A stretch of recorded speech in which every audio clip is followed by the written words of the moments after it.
अजब बहार दिखाई लहू के छींटों ने, खिज़ां का रंग भी रंगे बहार जैसा था। जी हां, कश्मीर से लेकर बनारस तक रंगे बहार के फेर में लोगों ने धोखा खाया है। सियासत की चालों ने उनके हिस्से खिज़ां जैसे रंग दिए और वे बहार का इंतजार ही करते रहे। नमस्कार, मैं हूं राजीव और आप देख रहे हैं घूमता हुआ आईना। कश्मीर में एक बार फिर कश्मीरियत की आवाज उठने लगी है। एक अरसे से वहां अजीब सी खामोशी थी, मानो जबरन किसी ने मुंह पर ताला लगा दिया है। लेकिन अब कश्मीर की फिजा बदल रही है। और उधर बनारस में आत्मनिर्भर भारत का ताना बाना बुनने वाले बुनकर अपनी मजबूरी लेकर सड़क पर हैं। देश की जीडीपी में गायब हुआ विकास अब बांग्लादेश में नजर आ रहा है और इन सब पर जवाब देने से बचती सरकार को आखिरकार जीएसटी पर बड़ा फैसला लेना ही पड़ा। तो आज आईने की नजर से हम देश की आर्थिक बदहाली और उसमें सियासी चालों के कारण बढ़ती मुश्किलों को देखने की कोशिश करते हैं। लेकिन शुरुआत करेंगे कश्मीर से, जहां गुपकार घोषणा पत्र से अब नई हलचल शुरू हो गई है।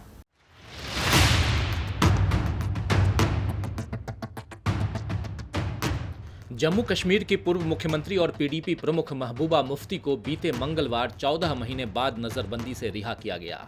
उनकी रिहाई के साथ ही कश्मीर की सियासत में नई हलचल देखने मिली। बुधवार को ही महबूबा मुफ्ती से मिलने नेशनल कॉन्फ्रेंस के मुखिया फारूक अब्दुल्ला और उमर अब्दुल्ला उनके घर पहुंचे और उन्हें गुपकार घोषणा पत्र पर बैठक का न्योता दिया। गौरतलब है कि पिछले साल 4 अगस्त को गुपकार घोषणा पत्र का खाका तैयार हुआ था, जिसमें शामिल 7 पार्टियों ने सर्वसम्मति से फैसला किया था कि जम्मू कश्मीर की पहचान, स्वायत्तता और उसके विशेष दर्जे को संरक्षित करने के लिए वे मिलकर प्रयास करेंगे। नेशनल कॉन्फ्रेंस पीडीपी, जम्मू कश्मीर पीपल्स कॉन्फ्रेंस, अवामी नेशनल कॉन्फ्रेंस, कांग्रेस, सीपीआईएम और शाह फैसल के जम्मू कश्मीर पीपल्स मूवमेंट के लोगों ने इस पर हस्ताक्षर किए थे। लेकिन इसके अगले ही दिन केंद्र सरकार ने जम्मू कश्मीर को संविधान से मिली विशेष स्थिति का दर्जा खत्म कर दिया और नेताओं को नजरबंदी में ले लिया गया।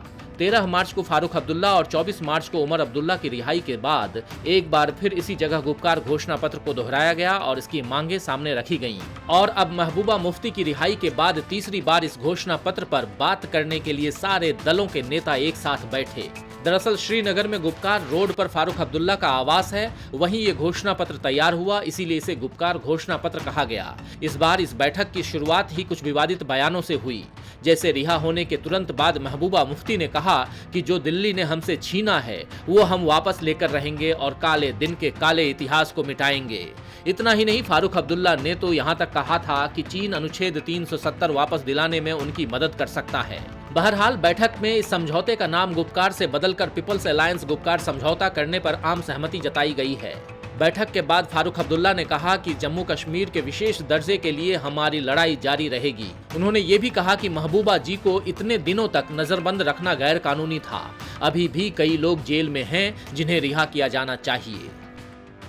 तो गुपकार घोषणा पत्र, जो अब पीपल अलायंस गुपकार समझौता हो गया है, उसमें यह कहा गया है कि जम्मू कश्मीर की समस्या का समाधान राजनीतिक है और आगे की रणनीति के लिए फिर बैठक होगी। यानी अभी भी सारी उलझनों को राजनीतिक तरीके से दूर करने की बात की जा रही है, लेकिन अब इसमें पाकिस्तान से लेकर चीन का एंगल जोड़ते हुए मसला राष्ट्रवाद और देशभक्ति का बना दिया गया है। एक लोकतांत्रिक देश में बेहद अलोकतांत्रिक तरीके से विपक्ष के नेताओं को सरकार ने नजरबंद कर दिया और साल भर से अधिक समय तक उन्हें रिहा नहीं किया गया। इस मुद्दे पर देशव्यापी चर्चा होनी चाहिए थी, लेकिन छिटपुट आवाजों के अलावा विरोध के सुर कहीं दिखाई नहीं दिए। जम्मू कश्मीर से अनुच्छेद 370 हटाने और विशेष राज्य का दर्जा लेने से पहले किसी दल को मोदी सरकार ने भरोसे में नहीं लिया। वहां के तमाम नेताओं को रातों रात नजरबंद कर दिया गया। विपक्ष के नेताओं को वहां जाने की इजाजत नहीं दी गई। इंटरनेट पर रोक लगाकर एक तरह से अभिव्यक्ति की आजादी के रास्ते भी बंद कर दिए गए। अब साल भर बाद धीरे धीरे वहां चीजें खुली हैं और नेता भी कैद से रिहा हुए हैं और एक बार फिर अपने अधिकारों को लेकर आवाज उठा रहे हैं।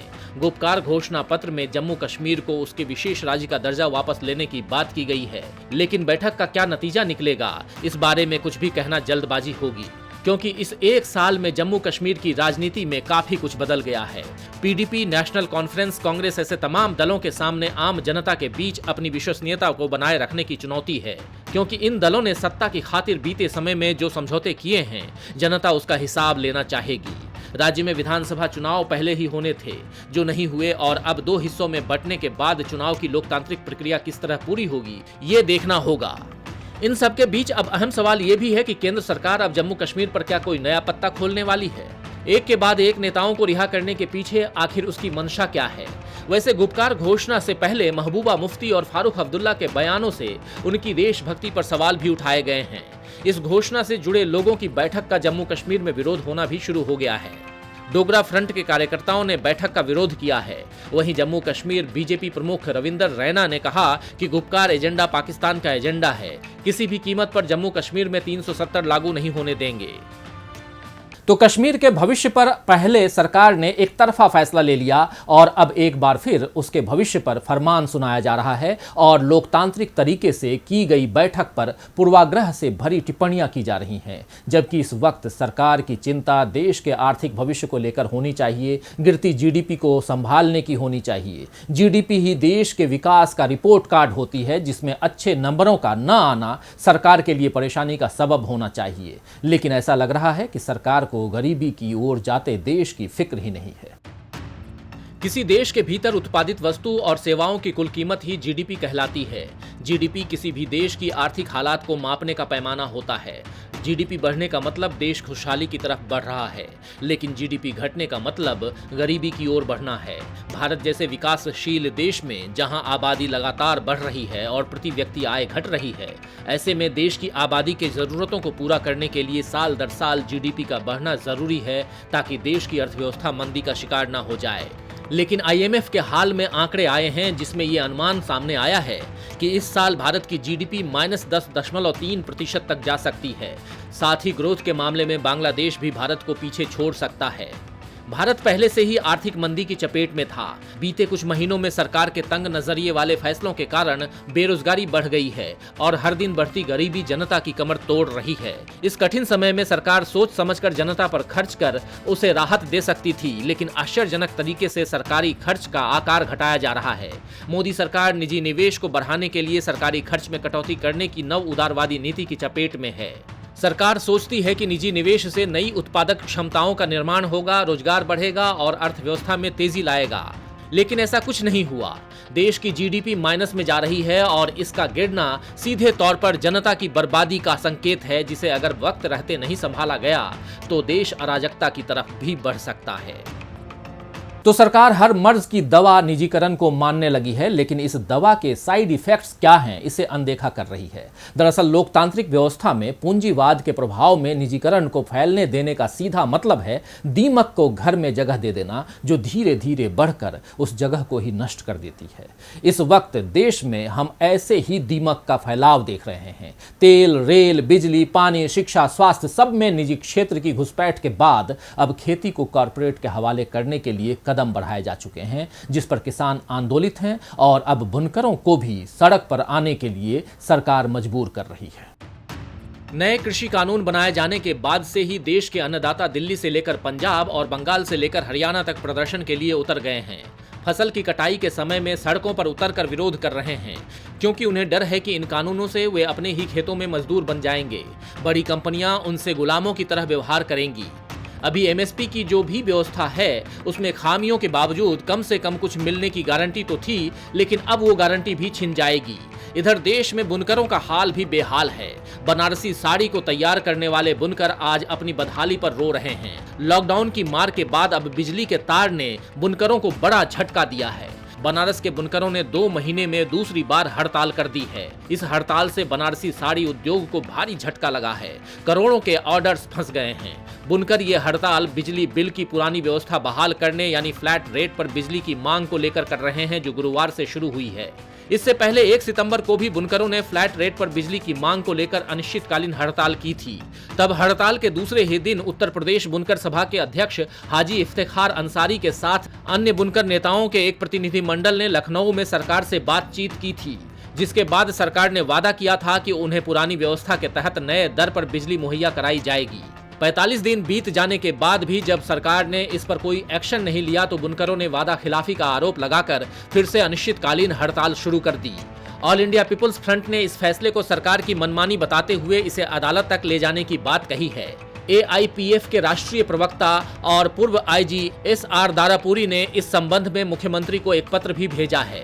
पत्र में बताया गया है कि 14 जून 2006 को जारी सरकार के आदेश के द्वारा बुनकरों को फ्लैट रेट पर विद्युत आपूर्ति की योजना बजट 2006-07 का हिस्सा थी और बाकायदा विधानसभा और विधान परिषद से पास कराकर इसके लिए महामहिम राज्यपाल की स्वीकृति भी ले ली गई थी। वास्तव में ये अधिसूचना थी। इस अधिसूचना को सरकार के आदेश द्वारा रद्द करना मनमर्जीपूर्ण और विधि के विरुद्ध है, क्योंकि इस सरकारी आदेश में विधानसभा और विधान परिषद से इसे पास कराने और इसके लिए महामहिम राज्यपाल की स्वीकृति का कोई उल्लेख नहीं है और कोई शासनादेश से अधिसूचना को रद्द करना विधि के प्रतिकूल है।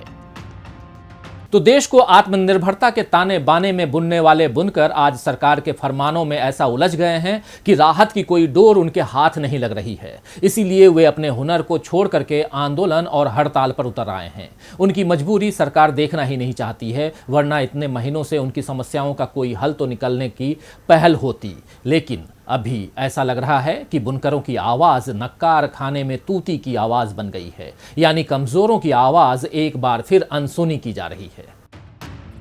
बनारस, प्रयागराज, इटावा ऐसे कई जिलों में बुनकर अपने अच्छे दिनों की बाट जोह रहे हैं। इटावा के सूती वस्त्र दुनिया में निर्यात होते थे। यहाँ के बुनकर गांधी जी को अपना आदर्श मानते हैं, जिन्होंने अंग्रेजों से लड़ने के लिए चरखे का हथियार देशवासियों को थमाया था।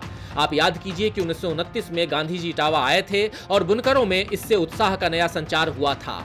अब यहाँ का सूती वस्त्र उद्योग परेशानियों के धागों में उलझ गया है। इसी तरह प्रयागराज में मऊ आइमा कस्बा वस्त्र उद्योग के लिए दशकों से जाना जाता रहा है। हथकरघा पर बनी यहाँ की साड़ियां स्वतंत्रता आंदोलन में स्वदेशी की पहचान हुआ करती थीं, लेकिन सरकार के बिजली बिल के फैसले के कारण यहाँ के पावर लूम अब ठप पड़ गए हैं और दसियों हजार परिवारों के सामने रोजी रोटी का संकट है। बनारसी साड़ियों के लिए मशहूर वाराणसी के बुनकरों को अपने सांसद और देश के प्रधानमंत्री नरेंद्र मोदी से काफी उम्मीदें थीं, लेकिन अचानक किए गए लॉकडाउन के उनके फैसले ने वाराणसी समेत देश भर के बुनकरों को भुखमरी की कगार पर ला दिया। कई करोड़ का नुकसान इस उद्योग को हुआ। इसके बाद योगी सरकार के फैसले ने बुनकरों की समस्या और बढ़ा दी। 2006 में समाजवादी सरकार ने बुनकरों को फ्लैट रेट पर बिजली की सुविधा मुहैया कराई थी। उस समय एक पावर लूम के लिए 71 रुपए 50 पैसे देने पड़ते थे, जो बाद में 1500 रुपए तक बढ़ाई गई। लेकिन योगी सरकार ने बुनकरों को मिलने वाले इस सुविधा पर ही रोक लगा दी, जिससे बुनकरों के सामने परेशानी और बढ़ गई। फ्लैट रेट पर बिजली की सुविधा न मिलने से वाराणसी सहित आसपास के जिले के करीब 3 लाख से ज्यादा बुनकर इससे प्रभावित हुए हैं। इनमें से तो कई बुनकरों ने अपने पावर लूम तक को बेच दिया है, तो कई बुनकरों ने पलायन कर दूसरा रोजगार शुरू किया है। अभी वाराणसी के बुनकर अपनी मांगों को लेकर हड़ताल पर हैं और राज्य के दूसरे हिस्सों के बुनकर उनके साथ आ रहे हैं। इस हड़ताल से 100 करोड़ से अधिक का नुकसान हो सकता है, क्योंकि ये सीजन पूजा और शादियों का है। इस वक्त बनारसी साड़ियों की खासी डिमांड होती है, लेकिन अभी करोड़ों के ऑर्डर रोक दिए गए हैं। तो सरकार सही समय पर सही फैसला नहीं लेती है, ये बात बार बार जाहिर हो रही है। नोटबंदी की तरह तालाबंदी यानी लॉकडाउन का फैसला घातक साबित हुआ और उसके बाद परेशानी में पड़े लोगों की चिंता न समझने की सरकार की आदत स्थिति को और बिगाड़ देती है। बुनकरों की बदहाली और अभी इस तरह हड़ताल पर जाना इसी बात का उदाहरण है, एग्जाम्पल है। गलत फैसले लेना या समस्या को अनदेखा करते रहने का एक और उदाहरण है जीएसटी, जिस पर राज्यों के साथ चले लंबे विवाद के बाद अब सरकार ने कोई पहल की है। देश में जीएसटी जब से लागू हुआ है तब से इसके प्रावधानों और नियमों को लेकर तरह तरह की उलझनें हैं, जिसके लिए सरकार को बार बार इसमें बदलाव करना पड़ा। पिछले कुछ महीनों में लॉकडाउन के कारण जीएसटी से राज्यों को मिलने वाले राजस्व में भारी कमी आई और इस दौरान इसकी भरपाई के लिए केंद्र और राज्य सरकारों के बीच तकरार भी बहुत हुई। मुद्दा ये था कि राजस्व में आई कमी की भरपाई के लिए कर्ज कौन लेगा, केंद्र सरकार या फिर राज्य सरकार। दरअसल जीएसटी कानून के तहत राज्यों को जीएसटी लागू करने के बाद 5 साल तक राजस्व में होने वाले नुकसान की भरपाई के लिए वित्तीय मदद देने का प्रावधान है, लेकिन केंद्र सरकार ने इस मुआवजे की भरपाई की जगह राज्यों को कर्ज लेने के विकल्प दे दिए, जिस पर गैर भाजपा शासित राज्य तैयार नहीं हुए। केरल के वित्त मंत्री थॉमस इसाक ने तो सुप्रीम कोर्ट जाने की बात कही। उन्होंने ये भी कहा कि उनके साथ 9 और राज्य भी शामिल होंगे। इसके बाद 15 अक्टूबर आते आते केंद्र सरकार का रुख नरम पड़ गया और सरकार ने कहा कि राजस्व में आई कमी की भरपाई के लिए 1,10,000 करोड़ रुपए का कर्ज अब केंद्र सरकार लेगी और राज्य सरकारों को लोन के रूप में देगी। केंद्र सरकार कर्ज को कर्ज के तौर पर राज्य सरकारों को देती है तो उसके राजस्व घाटे पर कोई असर नहीं पड़ेगा। दरअसल अकाउंटिंग में माइनस एंट्री की एक प्रक्रिया होती है। कुछ समय पहले भारत सरकार में इसका चलन शुरू हुआ है। इसके तहत भारत सरकार जो कर्ज लेती है और जो कर्ज दूसरों को देती है उसको एक दूसरे से घटा दिया जाता है, तो उसका असर भी बही खाते पर शून्य ही दिखता है। इसलिए इस अकाउंटिंग सिस्टम के जरिए केंद्र सरकार अगर कर्ज लेगी भी तो राजस्व घाटे पर असर नहीं पड़ेगा और सरकार का खजाना जस का तस ही रहेगा। अर्थशास्त्र के जानकार इस फैसले को समय के मुताबिक नहीं मान रहे हैं, लेकिन इसके साथ ही वे राज्यों के साथ विश्वास बहाली पर जोर दे रहे हैं ताकि भविष्य में ऐसी दिक्कत न आए।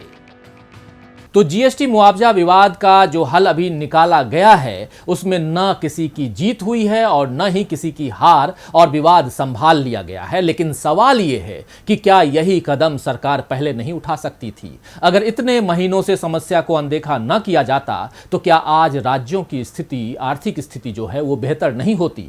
वैसे मोदी सरकार ने अपनी आदत ही बना ली है कि या तो वो मनमानी करती है या फिर समस्याओं को टालती है। उम्मीद तो अब यही है कि जैसे जीएसटी विवाद का हल निकाला गया वैसे ही कश्मीर से लेकर वाराणसी के बुनकरों की दिक्कतें भी सुलझ जाएं। खैर, बिस्मिल अजीमाबादी ने ठीक ही फरमाया है कि जुर्रते शौक तो क्या कुछ नहीं कहती लेकिन पांव फैलाने नहीं देती है चादर मुझको। तो आज के लिए बस इतना ही। फिर मिलेंगे खबरों के नए आईने के साथ। तब तक देखते रहिए डीबी लाइव। नमस्कार।